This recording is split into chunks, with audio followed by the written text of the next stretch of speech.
Good morning, everybody. Welcome back to our channel. So welcome back to Quarantine Chronicles day number 2. This is actually, let's see, the 4th day I've been in quarantine, but it's the 2nd day I'm chronicling anything. I have another small project that I'm going to work on in the bedroom. I've been up this morning. I had coffee, I had breakfast, and brushed my teeth, got dressed. Just that little bit has about worn me out. I'm just really tired. My energy level is way lower than normal. Part of that, let me be very honest, I was doing cabbage soup diet last week before Friday. When I realized that I was sick, I was like, maybe I don't want my immune system to be so low, so let me just eat a really good meal, which I did. So I honestly think that I'm just missing from, just eating like I would normally eat, drinking all the water that I normally drink, getting all the exercise that I normally get. So I'm not going outside right now. So 75 hard is on hold. I did get through about 60 days of 75 hard. So I had planned to start over anyway. I'll just be starting over. But I do have a little project that I have to work on right now. So I'll show you what I'm going to do. It's a very small one for the moment, but I'm going to work along.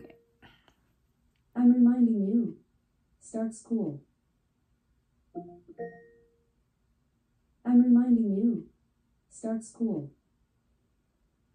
So I'm going to work along as my energy will allow me. I'm actually sitting at my desk right now, which is good for me. I need to be up. I'm going to make the bed and then just work on this one little project, and I'll show you what that is. Okay, so this is where I usually sit in my chair when I'm doing Titus 2 videos or what have you. But here is where I keep most of my reading material. And as you can tell, I have a lot of books. My bookshelf is overflowing. Right, I've got books now standing up. I don't have any more room. So I've got to figure out a place to put these books because they fall over sometimes. Sometimes I use what's here and sometimes I have other ones. I actually have about 4 books under my pillow on the bed. And so I want to move these, and I'm going to move them here in this little alcove space because really this is the only place I have to put them right now until I can get another smaller bookshelf. And then I also have a little bit of space up here. So I'm going to try to make this work just so that space there is not so overcrowded. So I'm going to give it my best effort. Like I said, I do have, gosh, I could probably count them. Under the bed, 1, 2, 3,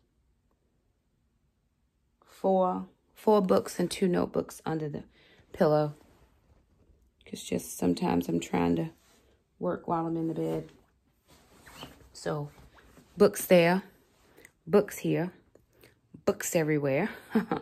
I'm going to try to find my tripod, put you guys up on a tripod and get this little project and another book here. That's our next book. So I'm going to put you guys up on a tripod and try to get those books moved.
you guys. So there it is.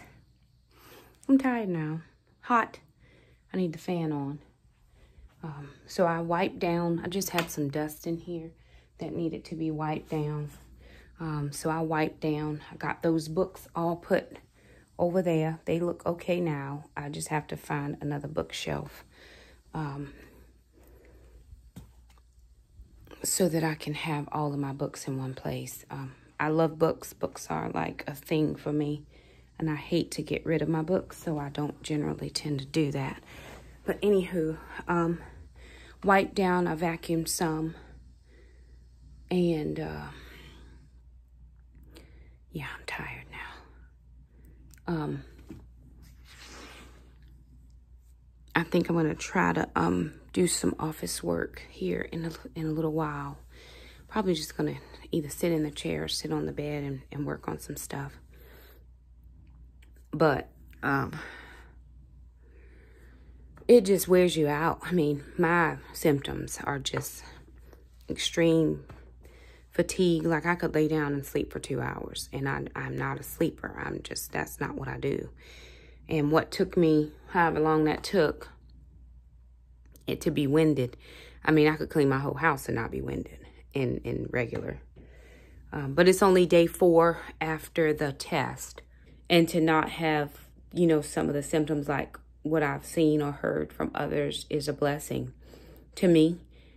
So I'll just be thankful for, I was thinking as I was cleaning, you know, if we spent less time complaining about what we don't have and more time being thankful for what we do have, you know, because complaining is not going to change where you are in life. So I am not feeling well, but I'm very thankful that I don't have the symptoms that some people have, the fever, the nausea, the chills, the, you know, the continual cough, the need for oxygen. I mean, I'm breathing 100% on my own. Thank the Lord, bless God. My doctor did tell me if I was worse today that I could get the antibody treatment. But I feel, you know, I'm not well, but I don't feel like I need that. So if that makes any sense, I feel like I have a cold. It doesn't even feel like the flu, because with the flu, you have aches and pains and, you know, body aches and fever and that kind of stuff. And I don't feel like that. I do believe in sanitizing, so I changed out my trash today, took the bed linens off. We threw those in with some bleach into the washer. And so hopefully, you know, just washing out as much of the germs as we can, keep washing the hands, using the Lysol wipes, and keeping some of the dust down. The dog she's doing better than normal, but she's not been able to be in here with me. This is where she lives. She lives in this bedroom. And she has to go out during the day, and I don't want to bring her in here with me and then send her out with the kids to take her out and bring her back, because I don't want there to be any transferring of germs or the virus on the dog's fur or her collar or whatever. You know, she loves mom. She just is a snuggle muffin where mom is concerned. Where I am, she am. So every morning she comes to the door and she gets her little sniff in, like, are you in there, mom? And I feel really bad because I am away from my children, but they are older, so that's helpful, and they don't need me to do most of the things. After this is done, I'm sure they will be glad for me to be back doing some of the things like the cooking, and some people try to get out of their chores, and I have to double down like, no, sir, not going to even get out of them chores. Trash, recycling, all the things. So it is a difference when mom is not actively in where they are, because my children and I have never been apart. If I'm in one room, they're also in that same room. If I'm in the kitchen, they're in the kitchen or the living room. If I'm in the living room, they're either in there or the kitchen. So we're always generally together. It's almost like I need a glass door on the front of my bedroom so that I can at least see them, because the door is closed and we're just not used to that. But anywho, you guys, it is what it is. I'm thankful to be alive. I'm thankful to, today is the day that one of the ladies in Titus 2, Miss Bernita, is laying her husband to rest. And so I'm thankful to be alive. I'm thankful to be able to hear my children in the other room. That is not everybody's testimony. Some people have lost people, and that is so very unfortunate. I hate it. But anywho, so there it is, you guys. That was one little quick project. Couple more things that still have to be done. One thing by the thing as I'm able to do stuff. So I'm going to actually sit and do some work emails and, maybe take a nap. Maybe take a nap, then do the emails. We'll see. Anywho, thank you guys so much for stopping by. If you like the video, be sure and thumb it up. Don't forget to subscribe. Pray for me if you think about it. I'll be praying for you as well. And we'll see you guys next time. Bye now.